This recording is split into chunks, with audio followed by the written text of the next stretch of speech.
Thank you for joining us on today's Sunday interview with me, Franklin Tambo Jr. The Constitution Amendment Bill number 10 is still topical, even after the bill was deferred to next year in order for the House to conclude on debating the 2020 national budget. Before the deferment of the bill, two opposition members of parliament, namely UPND's Geoffrey Lungwangwa and his Solwezi West counterpart, Teddy Kasonso, went against the decision of their party to walk out of parliament when the bill came up for reinstatement on the order paper. This was after all their party, the fellow party MPs, plus 4 independent and 1 National Democratic Congress NDC MP walked out of parliament. The latest now is that the Nalikwanda member of parliament will vote for the bill against the position of his party, the UPND. What is really going on? Honorable Professor Geoffrey Lungwangwa is our guest on today's Sunday interview. Welcome, sir. Well, thank you very much, Franklin, and thank you very much for having me. So much has been said around what has been happening with regard to your action. We have heard in the papers that your decision to walk out, not to walk out when your party was walking out, has even gone to threats on your life, a matter which has been publicized. Would you like to fill us in? Are you really under threat? Well, yes, Franklin, I have received quite a lot of, messages to that effect, orally, people calling me, and of course, text message. So that's it. That's true. How direct are those messages? Very direct. So very direct? On my life, yes. On your life? Yes. Have they stopped? Well, past few days, yes. But last week, it was the order of the day. Are you scared for your life? Well, I'm not, because my conscience is very clear. I'm not. What do you intend to do about it? Well, that's a security matter. It's already being handled. Okay. What does it mean? You are an experienced member of parliament. You have dealt with various issues that, any opposition member of parliament would have done. You were in MMD once as a minister. Is this queer? Is this strange? What does this mean? You mean to have a threat on my life? Well, it's very strange, because that ought not to be in a democracy. Franklin, in a democracy, I can disagree with you, but definitely I cannot go to the extent of eliminating your life. Mm-hmm. That's not democratic. In a democracy, you defend the right of the individual to say what they want to say, mm-hmm. because it is their democratic right. You may disagree, but that's how democracy works. You don't go to the extent of physically fighting or eliminating each other's lives. That's not democratic. It's different now because you chose not to walk out.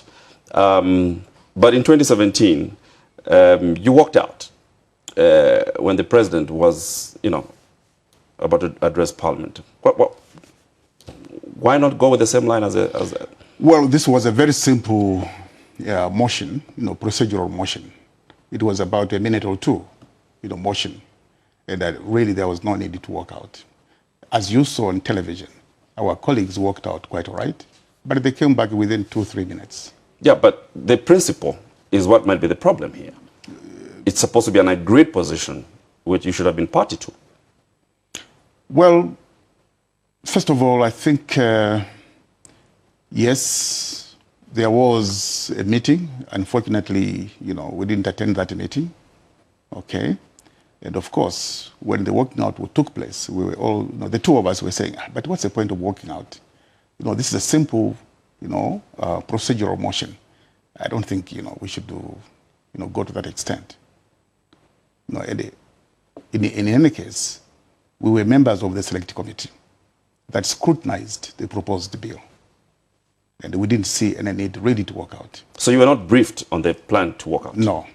So it was out of not knowing that you did not walk out?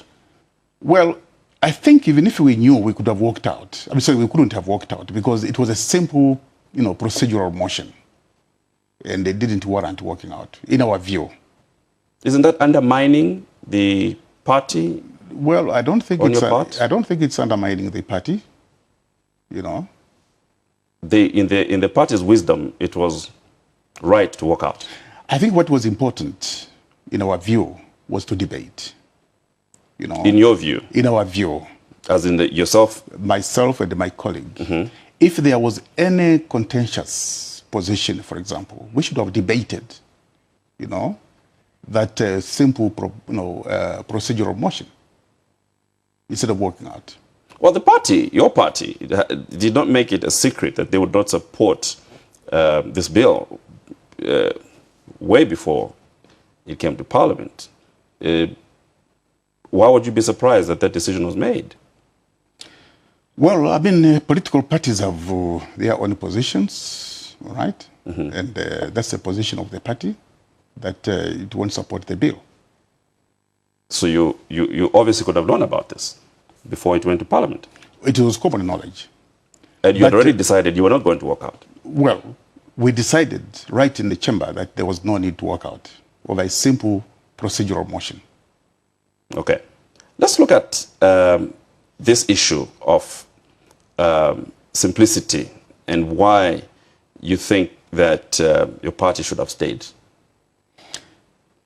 Well, I think the party should have stayed to debate because we are taken to Parliament to debate, okay? It is always important for the nation to listen to the contestations on the floor of the House, you know, over a particular issue that is contentious. And I think that is health for the nation. And that is what Parliament ought to be. You know, parler, as you know, means debate, discuss. You know, if you have a disagreement, you say it in the strongest possible way. That's what members of Parliament are, you know, are elected for, to debate. Surely your party knows that. Yes. But you can send a message in different ways. And the party chose to walk out to send a message about their unhappiness of having that bill in the first place. Well, I think the unhappiness should have even been stronger, you know, through debate, because the voices of dissent, you know, should have been heard on the floor of the House. But walking out and then coming back after 2 minutes or 3 minutes, you know, people were denied, okay, the whole contestation, you know, over the procedural motion. I think it would have been better for people to hear, you know, why, for example, the party did not want that motion, you know, to be on the floor of the House, to be on the order paper. You know, the different views expressed. I think that would have been much more informative on the part of the nation than walking out. Was there not supposed to be an internal discussion to give the merits and demerits before that happened? Are you suggesting that nothing of that sort happened or happens? Well, I understand that there was a meeting, you know, which was called, you know, in the morning of that day. I think some of us didn't go there because we were not informed about the meeting, okay? Where I think that decision was arrived at, okay? Whether it was on merit or not? I'm not sure of what the discussion was, but if I attended the discussion, I would have said, look, this is a simple procedural motion, and I don't think we warrant to walk out. You know, can we debate, you know, why the bill should not be on the order paper, so that the nation far and wide can hear, you know, our views? But your party is regarded as the biggest political opposition. It has very high profile, and it has strategies as it speaks for those that support it, as it seeks to, you know, to take office. Shouldn't you be supportive of whatever method it arrives at to send and represent what its supporters feel should be done? Well, as you are aware, okay, all along we have been very supportive, okay, of the decisions of the party. But over this one, it was a simple procedural motion, which in our view did not warrant a walkout. And if I was in that meeting, I would have definitely put my position down to say there was no need for a walkout. Let's debate. How different is this? Because the catchphrase from yourself is simplicity. However, to the common person, a walkout is a walkout. The same way it happened when there was the presidential address and this one. So the detail is what you hold. The public is just seeing the party walk in and walk out. So on the face of it, you walked out with the party before, and now you refuse to walk out with the party before. Is there a problem between yourself and rather your standing within the party? Well, I don't think there's any problem. There's no problem to the best of my knowledge. Surely your relationship with the party must be compromised by now. Well, maybe that's the interpretation people may have, but not that I know of. Was that representative of your those that put you in on that seat, the decision that you made? Well, first of all, those who elect members of parliament, they elect them to go and debate, okay, over issues affecting the nation and over issues which affect them in the constituency. That's why members of parliament are sent to parliament to go and debate. Okay. Aren't you trying to be wiser than the rest of what constitutes your party? Not really. Not really. Because, the debating, for example, the debating role of a member of parliament is the defining attribute of what a member of parliament ought to be on the floor of the House. But parliament allows you to walk out. Well, you can walk out if you want to, or you can stay in the chamber. That's the choice you make. Because as you are aware, every member of parliament has privileges and immunities according to the law of the land. And it is up to you as a member of parliament to exercise your privilege when you are on the floor of the House. Shouldn't respect and disrespect be part of what you decide as a party, as a group? Shouldn't you be concerned about the effect or the impression that your action will have on the general membership or those that support the party and those that don't? But it happens in most democracies. It happens. It's not just ourselves. It happens. Okay? If a member of parliament feels very strongly that on this particular issue, I can take my seat. Even if it embarrasses the party? It doesn't embarrass the party at all. Well, the party doesn't obviously find pride in what you did. Well, that's the interpretation, but I don't think that's an embarrassment to the party. We don't think so. Okay, fair enough. So describe to us the present relationship, your party and your other members. You're already receiving threats, and by no means is this supposed to be related to the party. This could just be ordinary people. But what is your relationship with the party? Well, I have not seen anything negative so far. Yeah. So you're telling us that everything is okay within the party? I haven't, well, the only statement we have received so far is through the press that we shall be disciplined. Okay? But we have not received any letters of reprimand. So, as far as that happens is concerned, it means that aren't you worried about you might be dismissed? Dismissed? Well, the party might take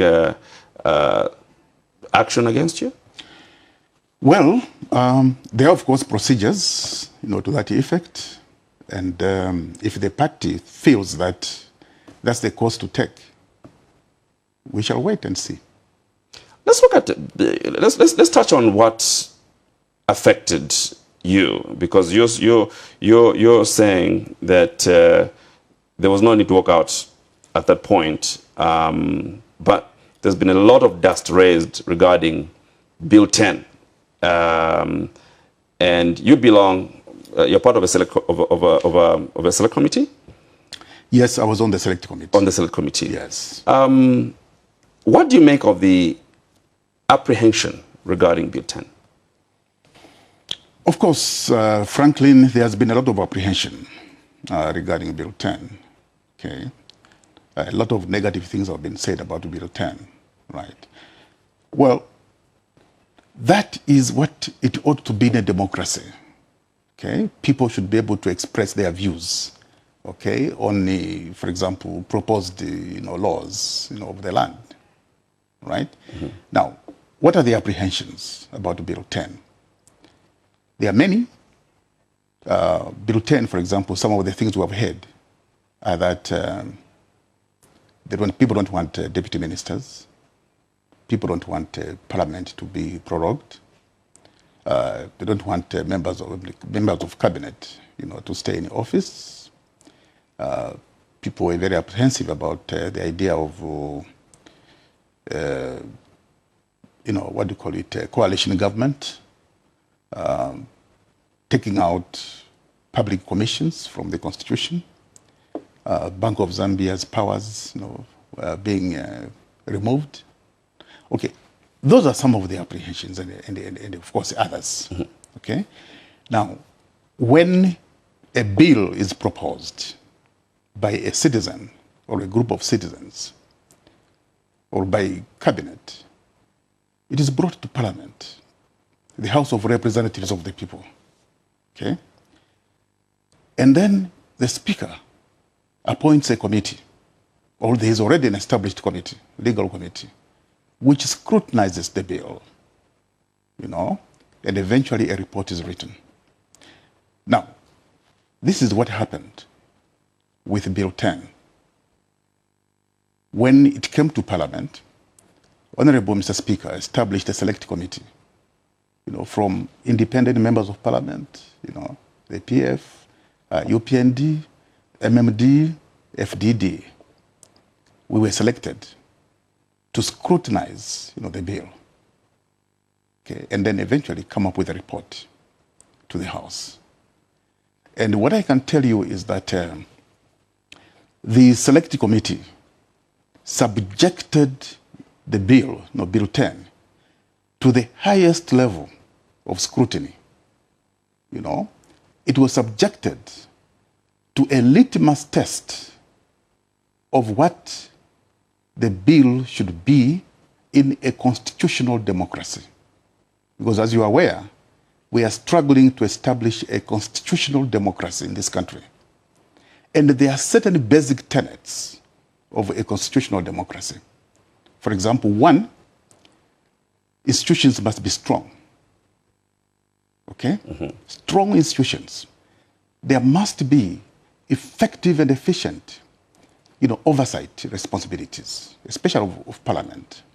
There must be effective and efficient checks and balances, in a constitutional democracy.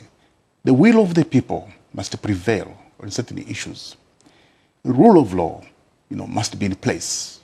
And of course, issues of broad-based participation, by the marginalized in this case, These are some of the basic tenets of a constitutional democracy. And as a select committee, Franklin, I can assure you, I'm sure you saw, the deliberations on television and the radio. We subjected Bill 10 to a thorough, scrutiny. And hearing from what people were saying, those who came to represent, we did come up with certain, recommendations. The scrutiny is I'm sure, well appreciated. But just to draw you back to the fact that part of the apprehension and part of the problem that people have is the constitution or the constituting of the Mulungushi meeting, the deliberations that took place. Your party was not happy with that from the onset. It just suggests that they would not see any merit in the eventual select committee. Is that understandable? Well, that was the party position. But I think, as you are aware, okay, the National Dialogue Forum bill or act, right? It mandated all members of parliament to participate, okay? And the position of the party at the time was that you members of the party, okay, you have been invited in your individual capacities as members of parliament to participate in the National Dialogue Forum. Those who would like to go can go. But those who would like to stay away, again, you are free to stay away. So a number of us, of course, went to participate in the National Dialogue Forum. Okay. So there was no directive to say stay out of this? No. You had a choice? We had a choice. The party gave the choice to either participate or stay away. We have letters to that effect. Stating? Yes. That you can choose to stay or to go? Exactly. Not stating the party's position for you not to attend? Well, the party never said that don't attend. The party gave the freedom to participate or to stay away. The letters stated very clearly that you are free to participate or stay away. That's your choice. But when you participated, you heard the sentiment regarding those that were participating. Again, it was almost against what you decided to do. Well, from what we have heard, the party never took a position that, those who participated will be reprimanded. That has not been the position of the party, no. Are you surprised then, even if that was not the position of the party, that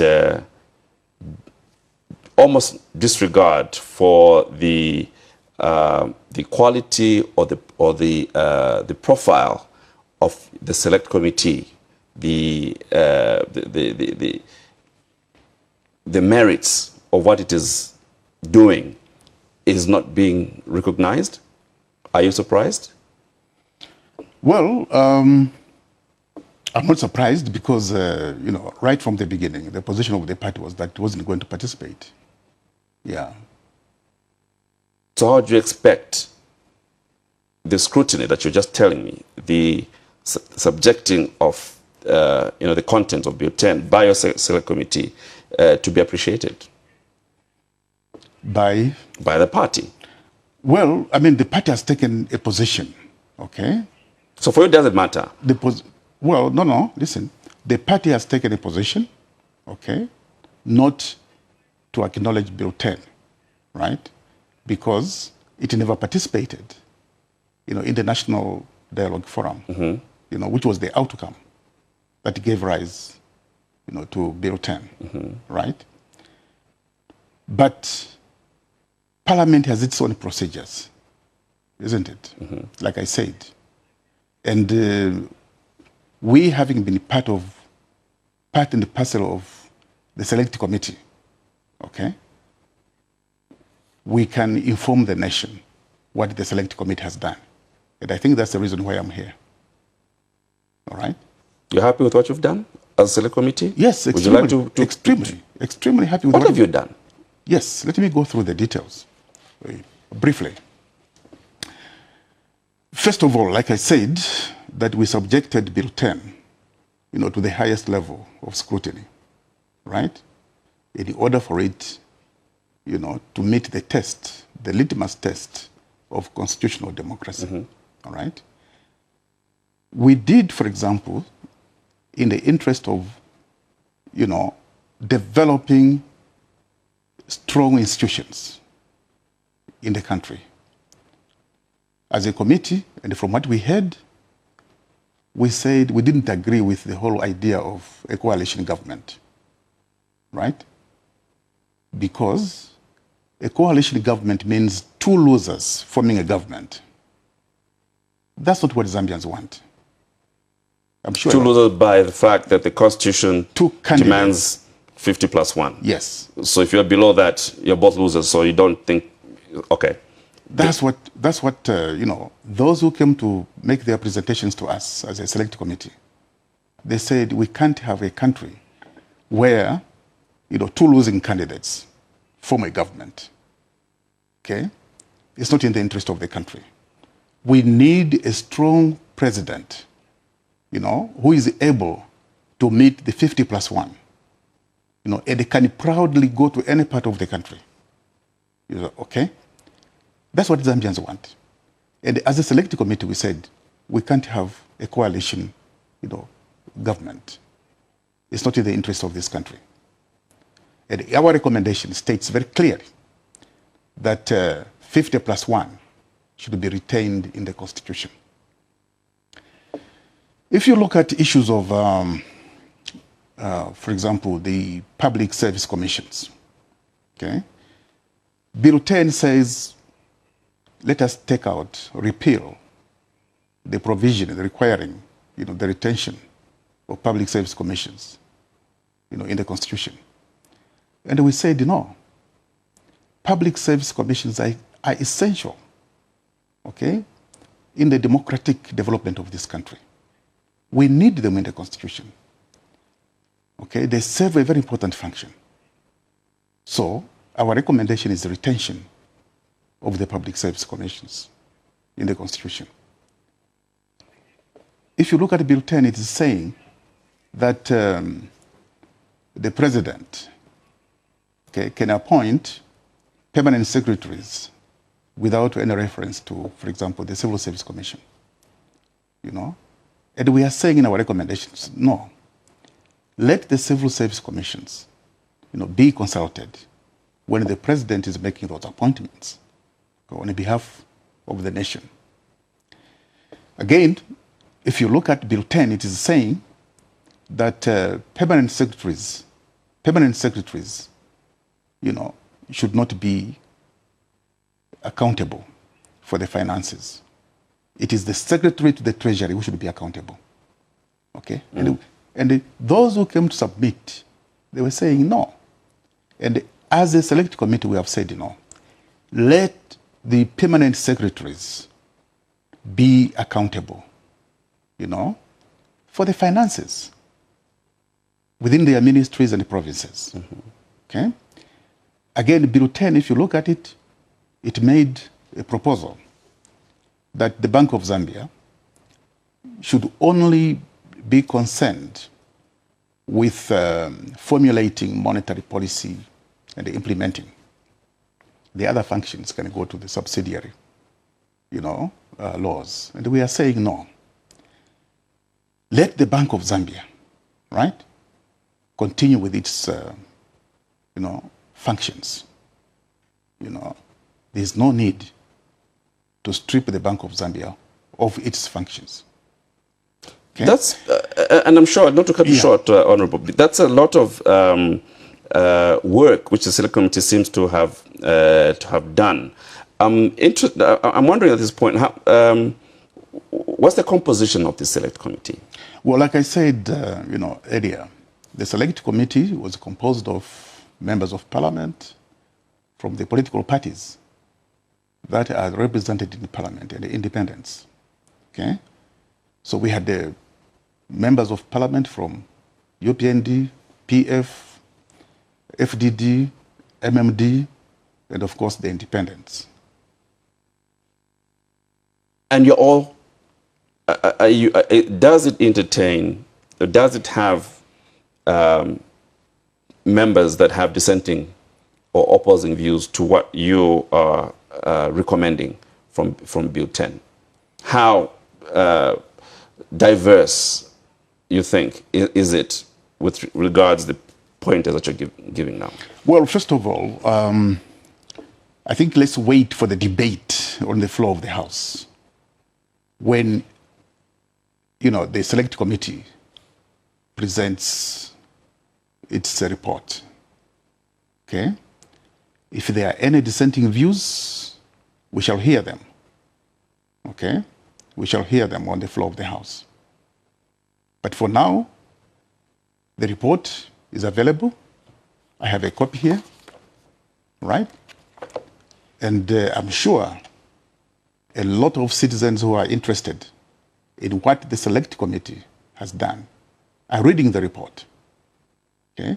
And all these contentious issues have been addressed, I think, very seriously by the select committee. For example, the issue of not retaining retirees on the payroll, okay? Bill 10 proposed that when you retire, you are taken out of the payroll. And in the select committee, we said, let people remain on the payroll, okay? Because clearly, if people are not paid their benefits on time, it becomes extremely, problematic and unfair, to the retiree. So we have recommended that retirees remain on the payroll. So for the retiree who has not read that, on the face of it, do you then blame people for being apprehensive? Because what is being debated on is not what the select committee has recommended. Should it then be a surprise? Because some of the recommendations, it would appear, would go against what people would expect to have. I mean, if you're a retiree, you want to be on the payroll until you're paid. So is it surprising that these doubts about the objectives of Bill 10 in its totality? Well, first of all, Franklin, from what has happened so far, okay, we have gone through what you may call a cloud of emotions, as a country, over, Bill 10, over, National Dialogue Forum and so on. It has been a cloud of emotions, political emotions, understandable so, okay? But now that we have the select committee, position on these various contentious issues, I think it is important, for those concerned to read the select committee, deliberations and recommendations, to be able to understand the position of the House of Representatives, on Bill 10 proposals. Is it now a question of procedural understanding on the part of the majority of Zambians, you think, which could be the problem? Well, I think to some extent, yes. Okay? Because as you are aware, some of the people thought that Tuesday last week was voting day on Bill 10, which clearly wasn't the case. All right? And some people feel that Bill 10, in its proposed form, is the law of the land, which clearly is not the case. What we expect is that these select committee recommendations will be taken seriously, all right, to arrive at the amendments of the Constitution, right? For example, in the interest of broad-based participation in our political setup, we have agreed with the proposal that we should have a mixed electoral system where we have first past the post at the constituency level and then proportional representation, representing the youth, women, and of course, the disabled, so that we can have the voices of these different segments of our society in the House we can have more women, for example, represented in the House. Okay? Let me give you an example. If we have proportional representation, addressing, for example, women in the House, and each province, as an example, comes up with a woman elected to represent the province in the House, okay? We are automatically going to have 10 women, 10 more women in the House, okay? And that will increase the number of women represented in the House. If, as an example again, proportional representation, if we have each province electing a youth, all right, coming to the House, we are going to have 10 extra, youth representing in the House. The same goes for the physically challenged, the disabled, and so on, okay? And I think that's good for our democracy.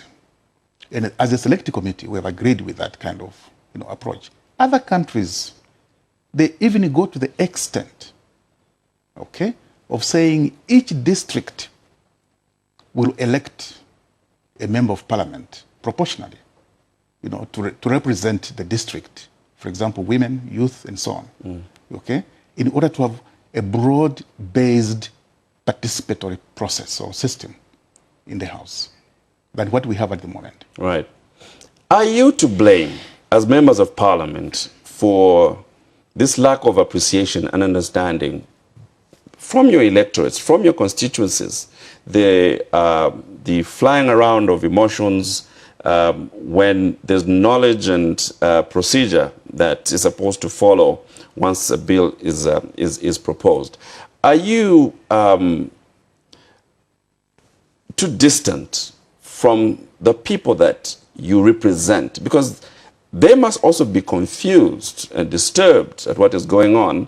And now what you're essentially saying is that there's scrutiny by the Select Committee. How many of your constituencies or members of constituencies appreciate this? Well, first of all, it is the responsibility of members of parliament, okay, to disseminate information like this one I'm giving you, okay, to their constituencies. Each member of parliament right now, for example, has a copy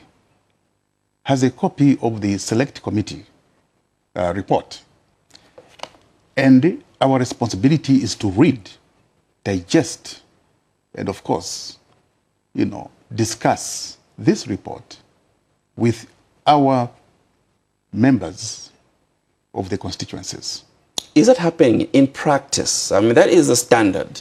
But the levels of misunderstanding seem to point to the omissions on your part as members of parliament. And because of positions, perhaps, whether you're left or you're on the right, it was really up to you to take that kind of document to explain to the people so that they can understand. Shouldn't you be taking the blame for the levels of misunderstanding or no understanding at all that's currently prevalent?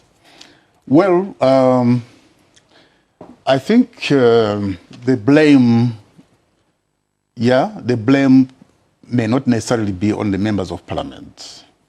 I think the blame can be extended to other, groups within our society, who probably may be twisting, certain issues, right? Or misrepresenting certain issues. But primarily, you should take the blame. As members of parliament, your constituents, yes, your members should first approve you walking out of parliament, for example, because you're representing their feelings, their views. And it's working the other way. You first do something, then you go and explain to people why you did what you did. Whether it is to stay when your friends are walking out or vice versa. The point is, where are you getting the authority from? Because this is a largely uninformed mass that you're leading. Well, let us focus on, for example, this report, right? When each member of parliament, received the report, you are right. Members of parliament should go to their constituencies and explain what this report is saying. explain what Bill 10, proposed Bill 10 was saying, and the difference, that has come between Bill 10 as proposed and what this report, from Parliament is saying. Mm-hmm.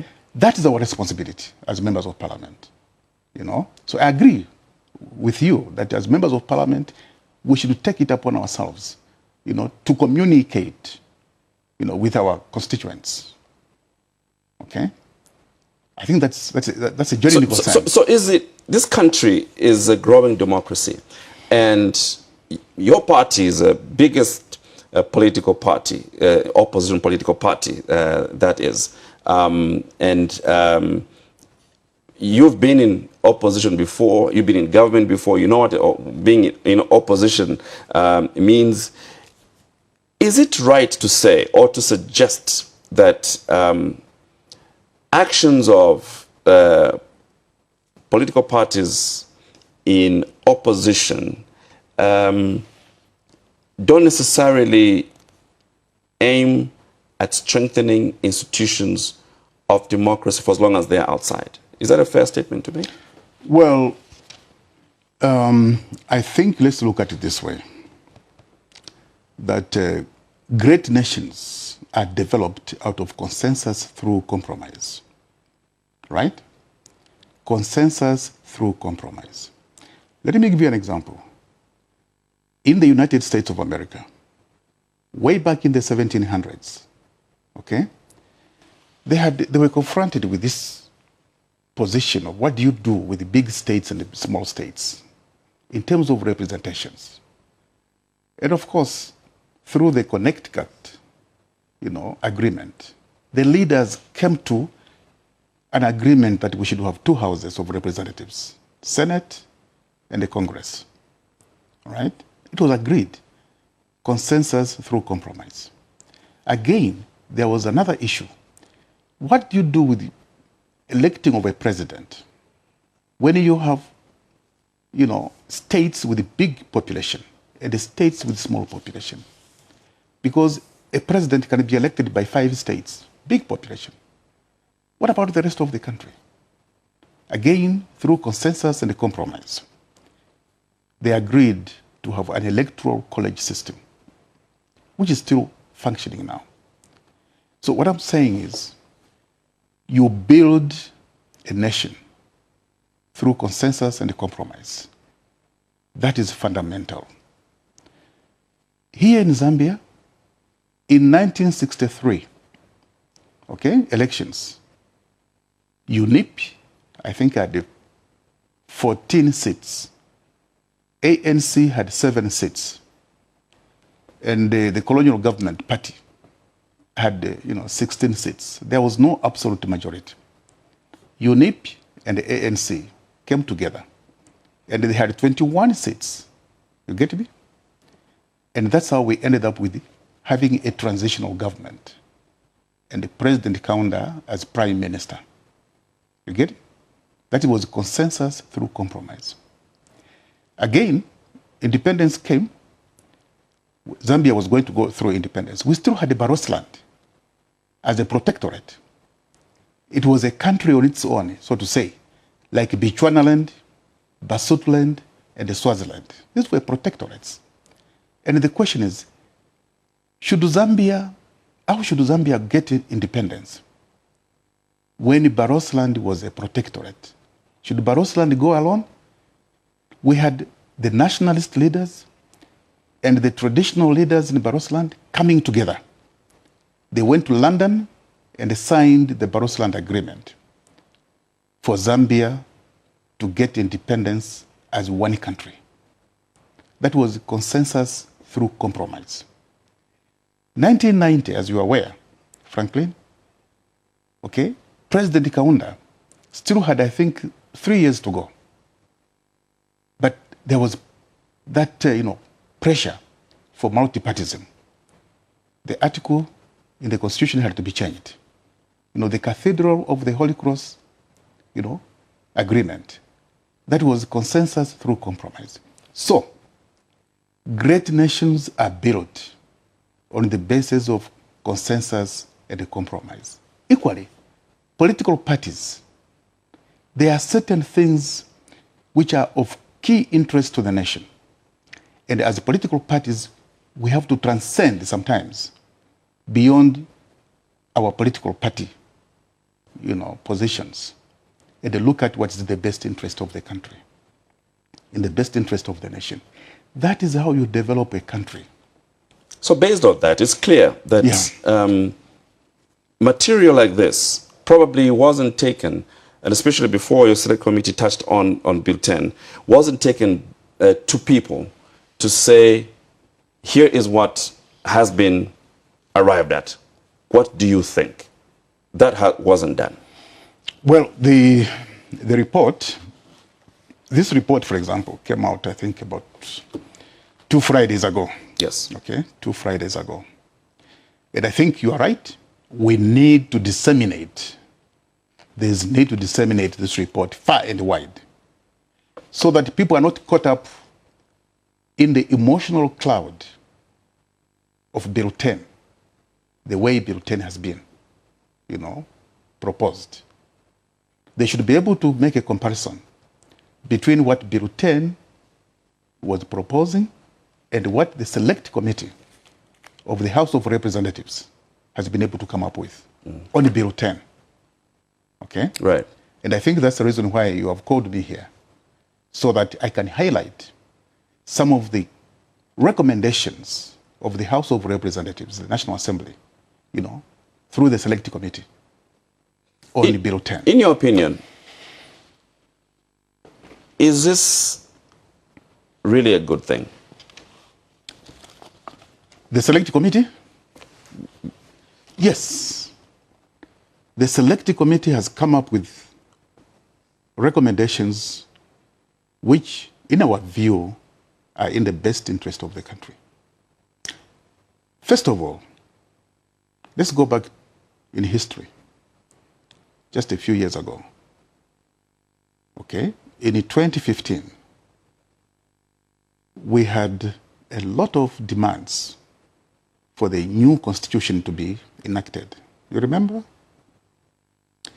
On the floor of the House, members of Parliament were chanting, Constitution, Constitution, Constitution, if you remember, right?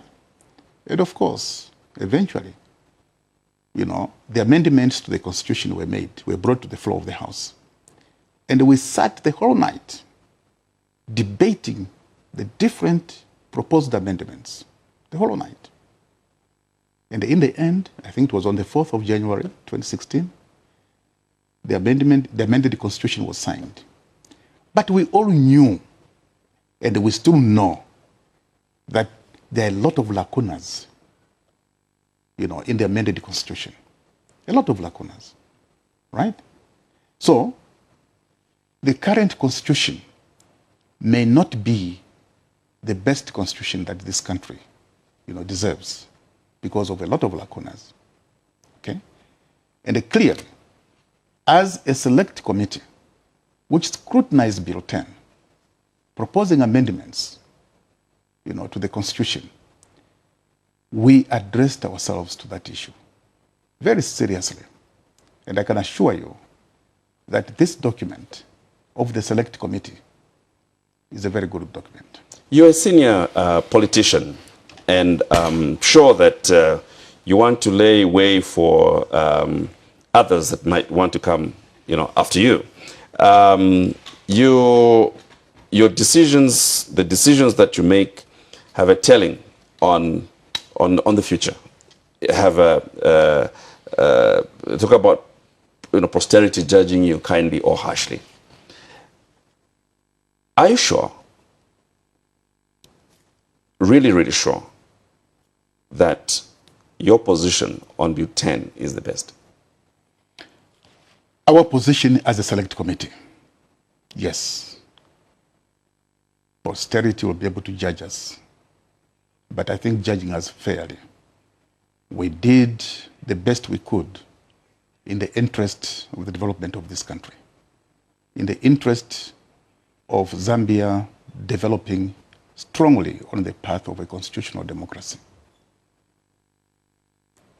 where there will be broad-based participation by our people, where the institutions are strong, to deliver services to our people, where there's effective checks and balances.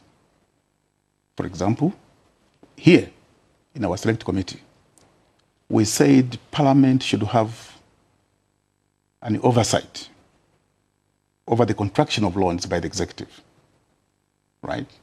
It's here in the report. In this report, again, we have said, we have made a recommendation that if the president, for example, wants to propose a new province or merging of a province or two provinces, Parliament must be consulted. Parliament must have approval.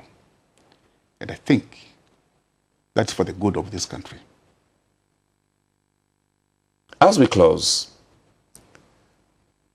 how would you like to be treated or looked at by your party with regards your position on Bill 10? Well, I think fairly. As a legislature, I did participate in the National Dialogue Forum. And as a legislature, I was selected to participate in the scrutiny of this bill, which is part of my job as a member of Parliament. And I think I have executed my responsibility to the best of my knowledge, together with my colleagues, in the interest of this country. And I think I should, if you're talking about me personally, I should be judged fairly on the basis of how we have executed our responsibilities. Do you hope to be adopted for 2021 elections? Well, this question was asked, I think, by the other media. For me, what is important are the people of Narikwanda. If the people of Narikwanda feel that I still deserve to represent them in the House, if they feel very strongly about it, I will consult my family. And then if my family says, respect the people's will, then of course a decision can be made whether to participate in the 2021 elections or not. Honorable Lungwangwa, thank you for your time. Well, Franklin, thank you very much. Real pleasure. Thank you. Nalikwanda MP, Honorable Geoffrey Lungwangwa, Professor Geoffrey Lungwangwa, speaking to us on Sunday interview. Hopefully you followed, and hopefully everybody can move in one direction. Goodbye.